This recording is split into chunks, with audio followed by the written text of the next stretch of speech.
Well, hello racing fans, and welcome to our Gallop TV preview show for Saturday. We race at Hollywoodbets Kenilworth on the summer course. It's Saturday the 18th of January. We will be racing alongside the Big T at Turpentine. But I trust that you, the valued racing fan, as well. It's a bumper weekend with a doubleheader on Saturday, racing on Sunday at Hollywoodbets Scottsville.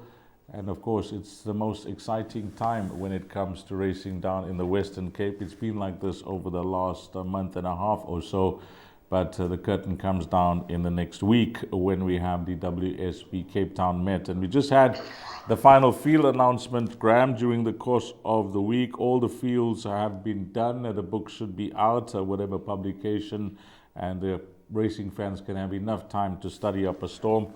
And that was the final field, Graham, during the course of the week for the WSB Met, and some highly competitive racing. Just having a quick squiz to the race card. Yeah, it promises to be a bumper day's racing. 12 races on the card next Saturday, the 25th. Races 6 through 12 World Pool events, so we can expect massive tote pools and a lot of international interest.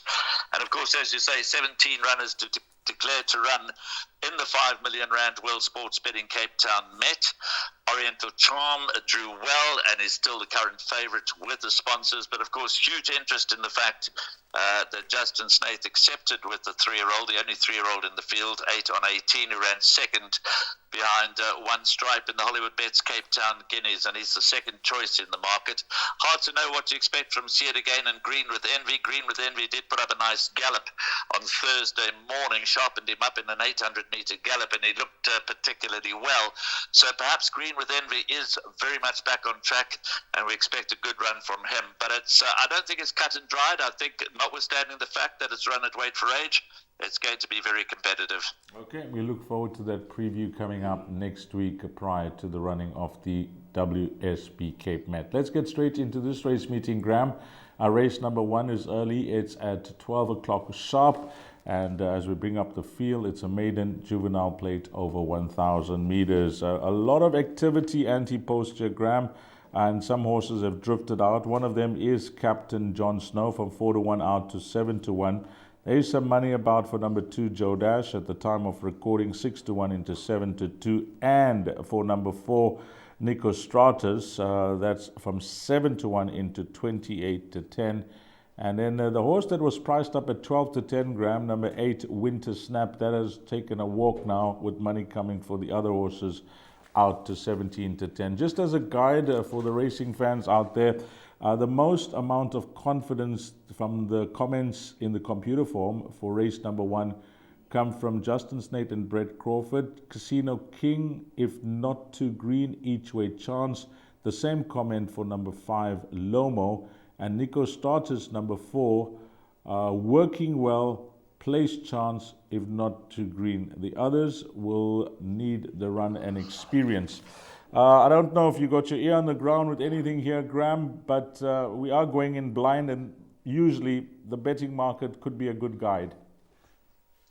Should be a good guide. We've only got 2 race runners in the field, Captain John Snow and North Point.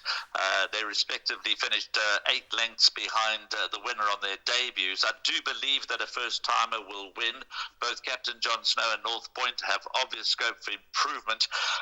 Winter Snap, you say, is drifting in the market. There was a lot of talk about Winter Snap. Was guarded to run about 3 weeks ago in a very strong juvenile race, and notwithstanding that, there was a lot of talk for number 8, Winter Snap. So that is certainly going to be one of the leading lights. But as you say, there's been money around for number 2, Jordash. Those comments from Peter Muscat, not too encouraging. So we'll have to monitor the betting market as we approach race time. But there's certainly a lot of confidence around for the son of One World, Nico Stratus. Of course, as you say, we're going in blind. But I would be a little surprised if a first-timer didn't win. And notwithstanding the drift, I wouldn't be put off the chances of number 8, Winter Snap. But clearly number 4, Nico Stratus, is very much alive. Yeah, as Graham mentioned, number 2 is the filly in the race, and Jordat, Peter Muscat's comment, and I read from the computer form, will need the experience and further in time, but there is market support for Richard Foury's mount there, 6-1 into 7-2. Let's go into the start of the exotics, Graham. Race number 2, 12:35, a class 5 over 1,600 meters, and this is how it looks. We have a situation. Number 2 is at 9-2. Horse number 3, Dawn's Early Light at 4-1. We got number 5, Okavango, that's been back 14-10 into 11-10. 6 is Warhawk at 6-1, and 7 Mohandas at 5-1. Well, they say time flies, Graham, because I can clearly remember on the 11th of December was the time that you were having your procedure, because I previewed that show with Raheel, and we both liked number 5, Okavango, that day, with the improvement to come over 1,800 meters. And this time round, over 1,600 meters against this type of field, I think he's the horse that's got the most scope in the race, Graham, and possibly the right horse at the top of boards. I do think he's the right horse. Number 5, Okavango. Justin Snaith has got 3 strings to his bow here, all very much in with some sort of a chance. Number 3, Dawn's Early Light, 5, Okavango, and 6, Warhawk. They all bring a measure of form into the race. Dawn's Early Light certainly has scope for improvement, but I think that Richard Fourie is very much on the stable elect.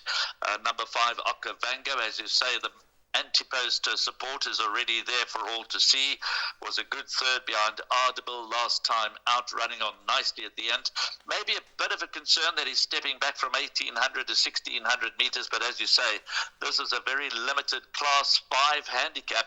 Interesting Class 5 handicap. We've got 6 maidens in this Class 5 handicap, and 1 two-time winner, which is number 7, Mohandas. So essentially, apart from Mohandas, it's pretty much a maiden handicap. And I do think that number 5, Okavango, is going to progress forward and continue to improve.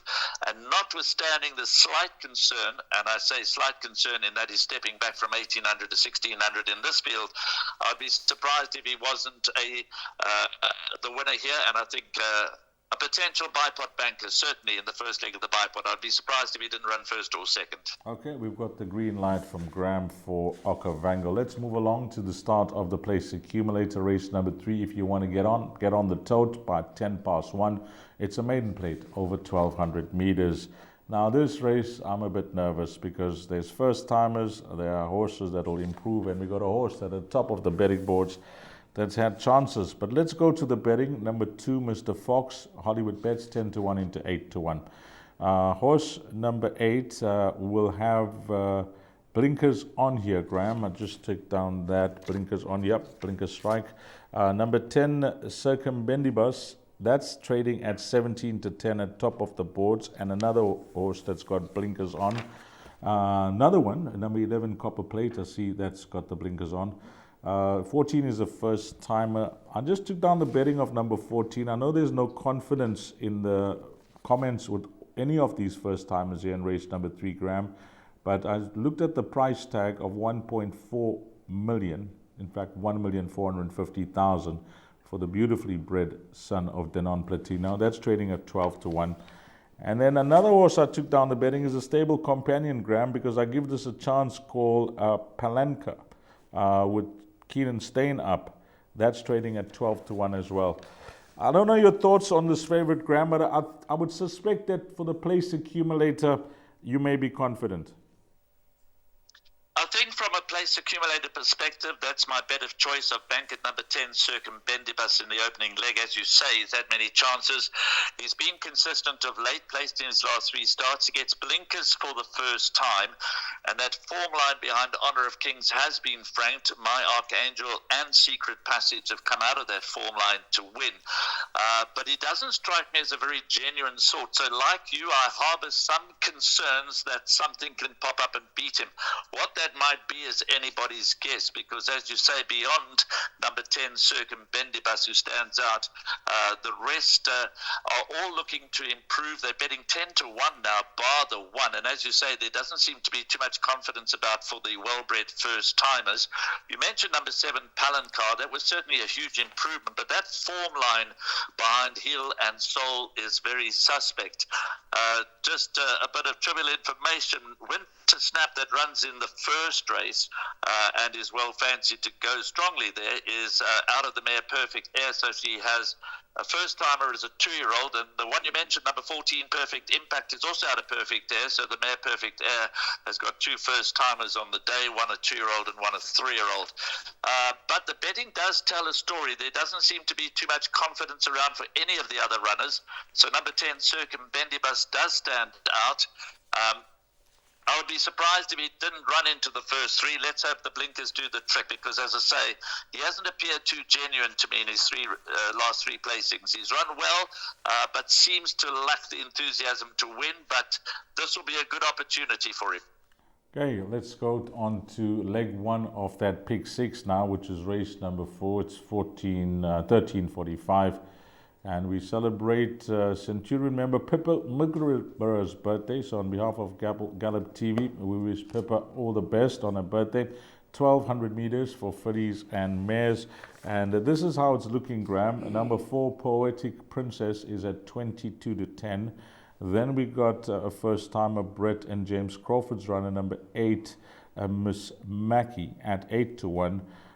She's got class, number 10, is at 7-1. Number 12, Lily Bomb, is at 5-2. And I'll read out the comment for Andre Nell and Platinum Racing on number 13, Sugar Bush, that is trading at 4-1. That's the most confidence from the 2 first-timers here. Andre Nell says, had a gallop, should run well. I think that is good enough for me, Graham, to suggest that this filly has to be included in all bets, including the pick 6. I know there is a first-timer rule, but I wouldn't be leaving her out of anything after those comments. I'm on your page, Dees. I think that number 13, Sugar Bush, is the key horse in the race, because I don't think this race is going to take a lot of winning. Of those that have run before, the obvious ones are 4, Poetic Princess, second to Kaza Estiva last time out, and prior to that, 5th to Love Story. Now, those form lines haven't worked out at all, so a big question mark against the early favourite, number 4, Poetic Princess. Number 10, She's Got Class. Well beaten on debut, but well beaten by a decent sort. So Hot So What followed up nicely during the week with another emphatic win. So that form may be better than it first appears. Dean Canamere's filly, number 12, Lily Bomb, a big improvement second time out. Showed the benefit of the experience from a rather moderate debut. So she has to be taken seriously, number 12, Lily Bomb. And that form line from a distance actually comes under scrutiny in a couple of races through this program. But number 13, Sugar Bush, is definitely the key horse. I've gone with all 4 runners in numerical order, 4, 10, 12, and 13 in this leg of the place accumulator. It's not a race that I trust. If there's strong market support for number 13, Sugar Bush, as we approach race time. Now, I know, as you mentioned, the pick 6, perhaps, with the first-timer rule, you don't have to consider number 13, Sugar Bush, but I wouldn't be surprised to see her come out and win a race of this nature, so I would throw her in despite the first-timer rule, and if you happen to double up in the first leg of the pick 6, so be it. My marginal top choice would be number 12, Lily Bomb, ahead of number 13, Sugar Bush, 10, She's Got Class, and 4, Poetic Princess. Miss Mackie, first-timer, Richard Ferree rides. That's a notable jockey booking, so you have to the riding arrangement, but she is bred to want a little bit further than this 1,200 meters. Okay, that's the leg 1 of the pick 6. Then on to jackpot 1. There will be 2 jackpots on the card with 10 races carded. Jackpot 2 begins in race number 7. And this is a maiden plate for fillies and mares over 1,200 meters. And as we bring up the field, we'll look at the betting. Number 4, Liasha, at 5-1. Number 11, Hurikwaga. That is for Brett and James Crawford at 18-10. It's very tight between these 2 runners. 12, Another Dream, is at 17-10. Graham, this is one of my Nag Me horses. I was on track the day Hurikwaga did debut, and although the price will say 50-1, I must admit, just matching her pedigree on the way she was turned out by the team, I was actually surprised she was that big in the betting market. But they had a more fancied runner there that comes up in race number 5, called Tuscan Romance, and of course we'll be following this form line very strongly. You mentioned from a distance form line coming up on the race card, because there's 2 runners, I think Tuscan and Engelfeld Green come up in race number 5. But coming back to this filly, Graham, I penciled her in as a Nag Me horse because I was impressed the way she handled herself first up, Graham. Just her mannerisms in the parade ring, how she went down, and the fact that she ran such a good race in such a big field. Very pleasing debut, 5-star pedigree. She's the half-sister to two Equus champions. So she comes into the race with a beautiful pedigree. She's well named. She's out of that mare, Our Table Mountain. Huri Kwacho is actually a trail that leads away from Table Mountain. So well named.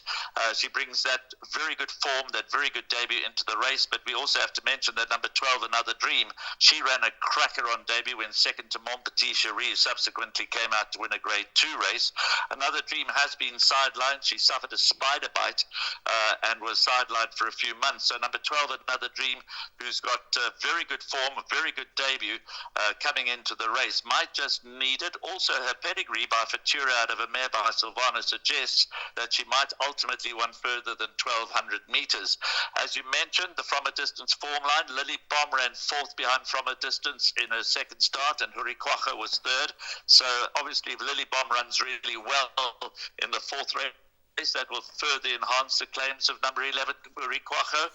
Also, watching, in the previous race, the filly that ran third behind So What, So Hot, she's got class, was only marginally in front of number 8, Winter Gamble, who showed a ton of speed there before fading away to finish fourth behind So Hot, So Hot. So you've got to keep an eye on those form lines. But I'm bankering number 11, Huri Kwacho, in the place accumulator. I expect her to take a ton of beating here, and maybe one of the better bets on the card. But obviously, if Another Dream was to overturn her, well, the form book suggests you had every chance of doing that. Again, it's a race to see how they look in the parade ring, because Another Dream hasn't run since August. Monitor the race time betting, particularly with regard to the first leg of the jackpot. And if Huri Kwacho is the standout in the parade ring, if the betting suggests Another Dream might need the run, then Huri Kwacho might shape up as banker in the jackpot. Okay, I think well summed up there by Graham. Race number 6, 1,400 meters. Maiden plate for fillies and mares, and we're celebrating another Centurion member, Jane Trotter's birthday. Congratulations and happy birthday to Jane. Okay, this is race number 6, number 3, 8 to 1. Number 4, Wild Applause, that's trading at 3 to 1, and I want to get Graham's thoughts on how this filly finished up last time out. Wow, that was eye-catching. 8, Tuscan Romance. Well, it was the first time she missed out on that second spot, which came last time out, which was somewhat disappointing. 5th behind From a Distance, 33 to 10.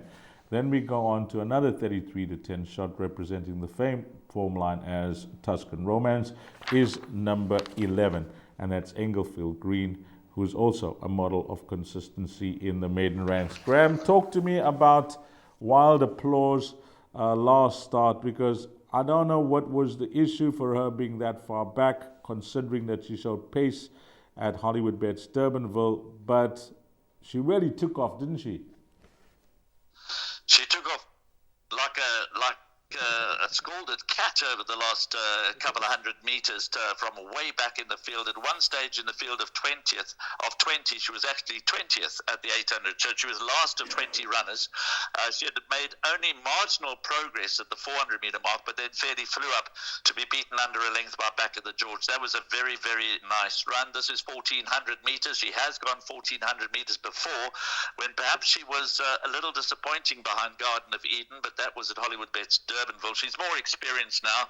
Her run behind My Sensation we saw win spectacularly just the other day. So the form lines are pretty strong, and I do think that in a very competitive race, a competitive maiden plate for fillies and mares, where there are quite a few with chances, number 4, Wild Applause, certainly makes a lot of appeal. You mentioned Tuscan Romance. She was obviously disappointing last time out. Perhaps the fact that she ran on a softer track, it was yielding. It was uncharacteristically yielding that day on the 14th of December when she ran 5th behind From a Distance, that form line under scrutiny again, because ahead of her was number 11, Englefield Green, who brings consistent form into the race. Number 10, Alex Miller, has got some sort of a chance of a trifecta and a quartet position. The same comments would apply to number 3, Ocatello, 5, Louis Star, and 7, Rahaba. But I think the principles are 4, 8, and 11. That being Wild Applause Tuscan Romance. I think we can forgive her a last run on the soft track and see how she goes on a much faster surface, which is what she's going to get at Hollywoodbets Kenilworth on Saturday, and 11 Englefield Green. Those are the three principals. Clearly, one or two others have got a chance of upsetting, so it depends how you structure your perms here, whether you're looking to beat the top three, the leading contenders in the race, with one of Okatilla, Louis Star, Rahaba, or you're going to go with the leading candidates, Wild Applause, Tuscan Romance, Englefield Green. Those are the three that stand out. And as we said earlier, the From a Distance form line, which features Tuscan Romance and Englefield Green. When we get to race 6, we'll have seen Lily Bomb race out of that form line in the 4th, and we'll have seen Huri Kwacho out of that form line in race 5. And hopefully they both run well to strengthen the claims of Tuscan Romance and Englefield Green, but perhaps they all have number 4 Wild Applause to beat. Yeah, Graham has given you the horses to possibly concentrate on, and I must agree with his comments on number 7 Rahaba at 6-1. That could be the best result of those 4 runners that Graham has touched on, because that last start, you remember, there was lots of betting support for her, and she didn't run too badly when stepped up in distance. Jackpot 2, race number 7 over 1,800 meters, and it is another Centurions member birthday. Gina Goldsmith, happy birthday. 1,800 meters the distance. Number 1, Future Frequency at 3-1. Then we got a horse, Graham, that's proving very costly to follow if you've gone for this in the past. At 17-10, number 4, Land of the Rising Sun. Number 5, Ahead of the Facts at 9-2. And then 6 is Bomber in the Sky. That's trading at 28-10. Yeah, Graham, you've been mentioning the place accumulator throughout the show. I think number 4 could be good enough for the top 3. But we'll need your advice for the pick 6 here, Graham. Well, let's start off with the place accumulator. Yes, I've banked at number 4, Land of the Rising Sun. I'm encouraged by the fact that he steps up to 1,800 meters. That third behind Green Garnet last time over 1,400 meters. Second in that race was 10 Penny, who did just about everything but win during midweek when he was touched off by Rising Dawn, Red Dawn rather, in midweek. So that form line features 10 Penny, went very close to winning and franking that form line in a big way. But Land of the Rising Sun, it gives the impression, the way he races, that the further he goes, the better he'll be. And I'd be shocked if he didn't find the top 3 at least. But from a jackpot and a pick 6 perspective, clearly Future Frequency, number 1, stable companion to Land of the Rising Sun, number 5, Ahead of the Facts, showed sudden improvement behind Express Yourself when stretched to 2,000 meters for the first time. This is 1,800 meters. No reason why number 5, Ahead of the Facts, shouldn't continue to improve. And then, of course, number 6, Bombers in the Sky, was perhaps a little unlucky to go down narrowly behind Ardabil last time out. Third in that race was Okavango. By this time, that form line might well have been franked. So number 6, Bombers in the Sky, still very much alive in a race of this nature. Wouldn't be shocked to see him win. So while I'm banking number 4, Land of the Rising Sun, in the place accumulator, I would certainly hedge my bets in the jackpots and the pick 6s. I think you can narrow it down to those 4 runners. 1, Future Frequency, 4, Land of the Rising Sun, 5, Ahead of the Facts, and 6, Bombers in the Sky.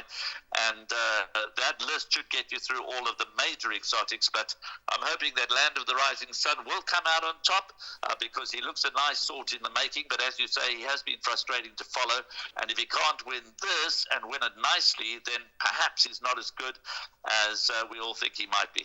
Okay, I like it. 4 runners out of the field of 8 at the time of recording, so we're sticking with that rule that I have for the exotics. So 1, 4, 5, and 6 in numerical order, but Graham does like number 4, Land of the Rising Sun, as his top choice, and hopefully he can deliver on Saturday. Race number 8. Buy tickets for the WSB Cape Met. I mentioned the name of the race. It's a Class 3 over 1,600 meters because tickets have been upward for sale for some time now, and I suspect and expect that the 2025 renewal of the WSB Cape Met and the race day itself is going to be an absolute bumper this year. Race number 8, Graham. This is how they're betting. Number 1, Willie John at 8-1. Number 4 is Prometheus at 4-1, 5 Future Turn at 4-1, 6 Had Pride at 8-1, number 8 Aspect at 5-1, and then number 9 Call to Unite, shouldering the 61.5 kgs, the top weight in the race. There is a big spread of weights there. We go right down to 52.5 kgs in this Class 3 handicap.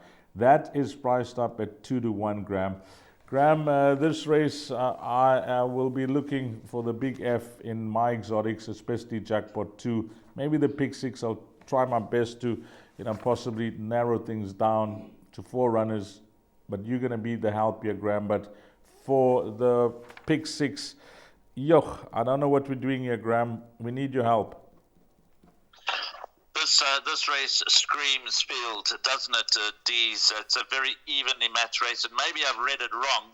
I'll give you my top 4 selections in trying to narrow it down, but they don't feature the favourite, number 9, Call to Unite. So I was very surprised to see Call to Unite at the top of the board. Stepping back to 1,600 metres, in my opinion, might not be in his favour. He's only run over the distance twice. Yes, he did run second on one occasion, and interestingly, when he did, and it was a long time ago, on the 21st of October 2023, when he ran second over 1,600 metres, it was behind Willie John when they met at level weights. Now, I know we can't take form of more than a year ago strictly into account, but he reopposes Willie John here. And now Willie John is receiving 7.5 kilograms. I'm not sure that Call to Unite is at his very best over 1,600 metres. I think he prefers further, but I do understand that Justin Snaith bringing him back might be because of the fact that he's got breathing issues. In most of his run, he comes back with respiratory noise problems, as he has in his last 2 starts. And maybe Justin Snaith is trying to bring him back to be able to allow him to breathe easier. But yeah, he certainly doesn't feature in my top 4 selections. I'm in the camp of number 5, Future Turn. That last run was just too bad to be true. That was over 2,000 metres. He was eased out of the race by Grant van Niekerk. So I'm going to judge him on his prior form. He's very game, very consistent. He's well overdue his 5th career victory. He absolutely goes well over 1,600 metres. And JP van der Merwe rides for Snaith in the Greg Bortz colours. But it's very evenly matched. 4 Prometheus. 6 Hats Pride is generously marked up at 8-1. He's got all the form in the world to win this. I think that Sail the Seas run on King's Plate Day was a very strong race. So forget that. Prior to that, he ran 3rd behind the Craig King, and he had Prometheus behind him. He had Willie John behind him. Aspect. He's won 6 of his last 8 starts. Things went awry last time out in the same race behind Sail the Seas on King's Plate Day. This is the kind of race where he could get a soft lead and dictate from the front and run them off their feet. So Aspect certainly comes into it. I think the only safe way of getting through this leg is to include the whole field.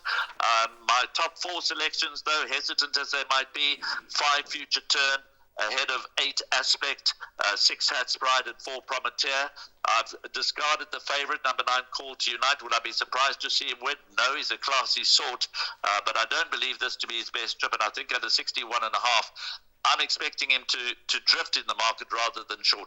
I must agree with Graham. I was just about to mention that unless there are some big hitters that really like the horse that come for 9, Call to Unite, I think if you like the horse, I'll take a chance and wait. Come race time, you'll get much bigger than 2-1 for 9, Call to Unite. So Graham is giving you some numbers, and he's giving you the value in the race against number 9, Call to Unite. Race number 9, as we come to the business end of the race meeting, is over 1,400 meters, and it's fillies and mares here in this Class 4 handicap. How are they betting, Graham? Let me give you a guide. Number 4, From a Distance, is at 7-1. Then we got number 5, Philosophize, at 7-1. Number 6, La Divina, is at 6-1. Then we got this horse for Justin Snaith, who has done very little wrong since winning first up in a 3 starts to date, called Swatek, at 18-10. And then 11, All the Boys I've Loved, is trading at 7-2. Graham, this filly, on what she's shown to date, she looks like she's a progressive sort, Graham, and it's still early days in her career. So You can't falter, and I can see why they've got her at the top of boards at 18-10. Number 9. Swiatek has done absolutely nothing wrong, as you've mentioned. She won on debut. She followed that up with 2 runner-up berths, so she's only had the 3 starts. She was beaten last time by La Divina. There should be precious little to choose between them at the weights this time around. 6 La Divina likes to go to the front. She'll dictate the gallop, and Swiatek will be right there when the photographs are taken. So very little to choose between La Divina and Swiatek. All the Boys I've Loved steps up to 1,400 meters for the first time from a wide draw. So I'm sitting a little bit on the fence with number 11, All the Boys I've Loved. She might well get the job done, and you can't ignore her. But I prefer Swiatek to number 11, All the Boys I've Loved. From a distance, we've mentioned her form lines throughout the analysis of this card. We'll see how those that she beat when winning her maiden last time out perform earlier in the day, but by that, obviously from a pick 6 perspective, that will only unfold as the day proceeds. So I do think she has scope for more improvement. I do think that the blinkers have made a difference. The last 2 starts, she's had blinkers, she has blinkers again, and I was encouraged by Aldo de Meier's comments after winning on her. He said, you'll see her improve even more when she goes further. Well, she goes further this time around over 1,400 meters. So although she's stepping into handicap company for the first time, and although La Divina, Swiatek, and All the Boys I've Loved may strictly have stronger credentials, I do think that you can expect further improvement from a distance. So don't ignore her. One other worth a mention, because that's a short list of 4 that should get you through. But I do want to give number 1 Golden Angel a little airtime. She showed terrific potential early in her career.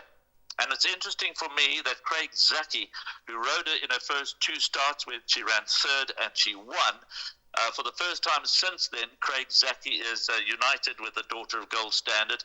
I know that Glenn Cotson holds her in quite high esteem and that he's been very disappointed with her last couple of runs. But I think 1,800 meters was a stretch too far for her last time out. Even 1,600 meters might have been a stretch too far.